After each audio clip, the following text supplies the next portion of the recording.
বরাক বিনোদনে যারা আছেন এবং কেশব শারক সংস্কৃতি সমিতি কর্মকর্তা আপনাদের সবাইকে মঞ্চে ডাকছি। আমি সুজিত কুমার দাস ফুলুদাকে মঞ্চে ডাকছি। আমি একই সাথে রাজুদাকে মঞ্চে ডেকে নিচ্ছি। রাজুদা মঞ্চে চলে এসো। প্রদীপ চন্দ্র দাস অত্যন্ত গুণী সাংবাদিক। প্রদীপ দা উত্তরীয় পড়াবেন মণিময় সিনহা মহাশয়কে বরাক বিনোদনের। মণিময় সিনহা আমাদের মনুদা, একটু জোরে হাততালি হোক। ওরা যা কাজ করছেন আমি এখন বলবো বিষয়টাকে। যেভাবে চরণনাথপুর এমই স্কুলের বিষয়ে বললাম, ডন বস্কো স্কুলের বিষয়ে বললাম, ক্রীড়া ক্ষেত্রে আমরা যেভাবে বাক্স বরাক উপত্যকা ক্রীড়া সাংবাদিক সংস্থাকে আমাদের পক্ষ থেকে সেরা সংগঠন ক্রীড়া ক্ষেত্রে ভেবেছি, আমাদের চোখে সেরা বিনোদনমূলক চ্যানেল, একটু শুনবেন প্লিজ, সেরা বিনোদনমূলক চ্যানেল হচ্ছে আমাদের চোখে বরাক বিনোদন। ওরা যা করছেন অসাধারণ। আমার ভাগ্নে জানাচ্ছে বাগেশ্বরী অসাধারণ, আমার চোখে সেরা অ্যাঙ্কার, শিশু অ্যাঙ্কার অসাধারণ, পড়াতে দুর্দান্ত গিটারও বাজায়। তো রমা সিনহা, আমি প্রতিদিন চেষ্টা করি সকালবেলা উঠে দেখতে গীতা পাঠ। গীতা রমা সিনহা যা উপস্থাপনা করে থাকেন বরাক বিনোদনের চিন্তার বাইরে। মণিময় সিনহা একসময়ের প্রখ্যাত গিটারিস্ট, এখন বরাক বিনোদনের মাধ্যমে এমন শিল্পীদের উনি ডেকে আনেন, যেভাবে প্রখ্যাত শিল্পীদের ডেকে আনেন সেইভাবে সাধারণ শিল্পীদের সুযোগ তুলে দেন। আমার মনে হচ্ছে বরাক বিনোদন যে কাজ করছে সাংস্কৃতিক জগতে, ওপেনলি বলছি, নর্থ ইস্ট প্রাইম নিউজ আমরা 24 ঘন্টা টিভি চ্যানেল করছি, গ্রেট চ্যানেল বরাক বিনোদন। একটু জোরে হাততালি হোক না আরো জোরে, কারণ সাংস্কৃতিক জগতে কাজ করছে। কখনো দেখছি গান, কখনো নৃত্য, কখনো কি সব। বাগেশ্বরী তো অসাধারণ করছে শিশু মেলা অনুষ্ঠান। এবং আমি সময় নষ্ট করছি না, ওনারা হাইলাকান্দি থেকে এসেছেন, অত্যন্ত ভালো কাজ করছেন, বেস্ট বিনোদনমূলক। আমরা আমাদের চোখে রাজুদা ওরা বেস্ট মানে বিনোদনমূলক চ্যানেল চালাচ্ছেন। আমি ফুলুদাকে অনুরোধ করছি বরাক বিনোদনকে, গুণী মানুষ বরাক বিনোদনের মনুদা মণিময় সিনহা, উনি বলেছেন রমাদিকে দেওয়ার জন্য। রমা সিনহা, আপনি বলুন কাকে দেওয়া, সবাই গ্রহণ করুন, জোরে হাততালি হোক। বরাক বিনোদন অসাধারণ, এত দূর থেকে এসেছেন। মাননীয় বিধায়ক শিলচর, আপনি একবার সামনে চলে আসুন দয়া করে। মণিময় সিনহাকে আমি মাইক্রোফোন তুলে দিচ্ছি। অনেক অনেক ধন্যবাদ। সবার আগে আমি মুক্তিযুদ্ধ মণিভূষণ চৌধুরীকে ধন্যবাদ জানাচ্ছি। আমি জানাচ্ছি নর্থ ইস্ট প্রাইম নিউজকে অনেক অনেক ধন্যবাদ। মাননীয় বিধায়ক শিলচর এবং মঞ্চে উপস্থিত গুণীজনেরা, এখানে যারা উপস্থিত অনেক অনেক নমস্কার। মণিভূষণবাবু হারবেলা এত বাড়িয়ে বলেছেন আমাদের ব্যাপারে। আমি এক এক করে সবার সঙ্গে, যদি আপনার যদি পারমিশন থাকে, আমি সবার সঙ্গে এবার পরিচয় করে দিতে চাই। তার আগে বরাক বিনোদন আমি ছোট্ট করে যদি আমি বরাক বিনোদন যদি ইতিহাসটা যদি আমি একটু বলতে পারি, আপনার যদি অনুমতি থাকে। হ্যাঁ, তো 2022 ধরুন 27 বা 28 ডিসেম্বর আমরা হঠাৎ একদিন যে আমরা যদি সমাজের জন্য, নিজেদের জন্য আমরা অনেক কিছু করছি। এখানে যারা আছেন, আমাদের বরাক বিনোদন যারা আছেন, সবাই সবাই সবাই জীবনে সুপ্রতিষ্ঠিত। সমাজের জন্য যদি আমরা কিছু এটা করতে পারি। প্রথম যার সঙ্গে আলাপ হয়েছিল, আমি পরিচয় করে দিতে যাব শতাক্ষী বিশ্বাস।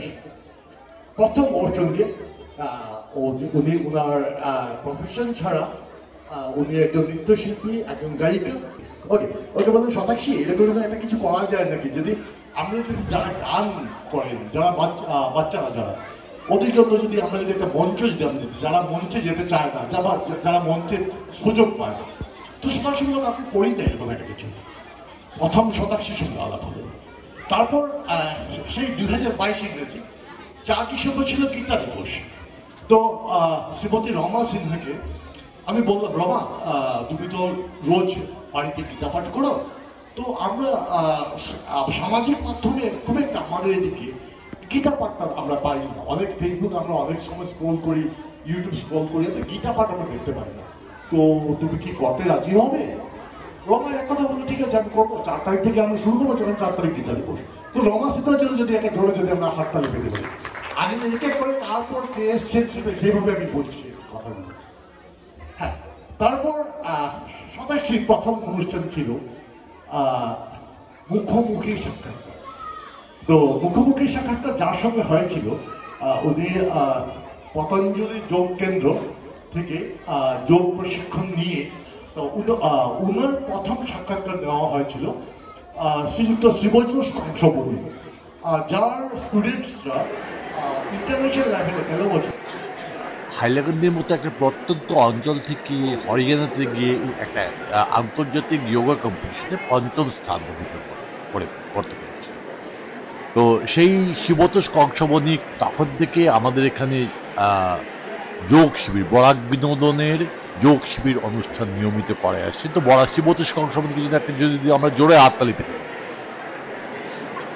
আজকালকার দিনে বাচ্চারা বাংলা ছোটদের বাংলা গল্প, রূপকথার গল্প সেসবে খুব একটা ইন্টারেস্ট নেই, বা সেরকমভাবে ওরা শোনার সুযোগও পায় না।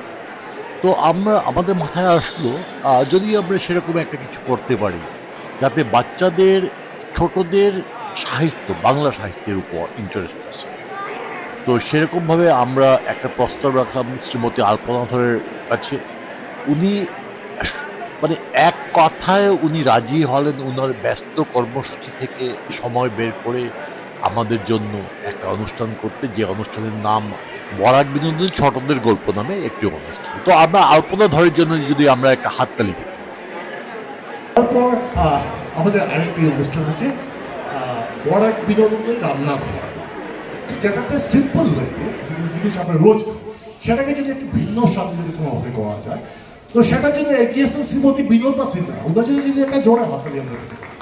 শিশু মেলা, একটা শিশু মেলা নামে একটা অনুষ্ঠান, যেখানে যে কোনো শিশু মানে আমরা আমাদের চোখে 16 বছর পর্যন্ত বাচ্চাদেরকে আমরা শিশু বলে ধরি। সঞ্চালিকা আমাদের ছোট্ট বাগেশ্বরী সিনহাকে, ও ক্লাস 9-এ পড়ে। আজকালকার যুগের যেগুলো ছোট টেকনোলজি, ম্যাথসের ট্রিক্স সেগুলো দেখায় টেকনোগাল হারো নামে একটা অনুষ্ঠান। তো ওকে একদিন অনুরোধ করা হলো সঞ্চালনা করা দেখা তো শিশু মেলা। ও করলো একটা এপিসোড, 2 এপিসোড, দেন সে কন্টিনিউইং দ্য প্রোগ্রাম শিশু মেলা। ওর জন্য যদি একটা জোরে হাততালি হতে পারে। প্রতিদিন আমাদের শ্যুট থাকে এবং সেই শ্যুটে প্রত্যেকটা দিন কি লাগে কি না লাগে, কোথায় কি হচ্ছে, কোন ক্যামেরাম্যান এখনো আসেনি, কোন সাউন্ড ক্যাটাগরি নিয়ে আসেননি, বা সব কিছু যিনি ম্যানেজ করেন আমাদের ম্যানেজার শ্রীযুক্ত চয়ন নাম, যাকে ছাড়া বরাক বিনোদন অসম্পূর্ণ আমরা বলতে পারি। চয়নটাকে যদি আমরা একটা জোরে হাততালি দিতে পারি। পরিবেশন করবো আজকে আমাদের পরিচয় আমরা এখানে শেষ করলাম। ধন্যবাদ, অনেক ধন্যবাদ আপনাদেরকে। নমস্কার। ধন্যবাদ জানাচ্ছি মনুদাকে, মাননীয় বিধায়ক দীপায়ন চক্রবর্তী মহাশয়। ওনার কথা শোনার পর মেঘরাজকে প্রস্তুত থাকার জন্য অনুরোধ করছি। নমস্কার। নর্থ ইস্ট প্রাইম নিউজের আজকে 4র্থ বর্ষ পূর্তি উপলক্ষের অনুষ্ঠান। আজকে অত্যন্ত আনন্দের ব্যাপার যে চিফ এডিটর হিসাবে উনি মঞ্চে উপস্থিত রয়েছেন। উপস্থিত আজকে সম্মানিত গুণীজনেরা,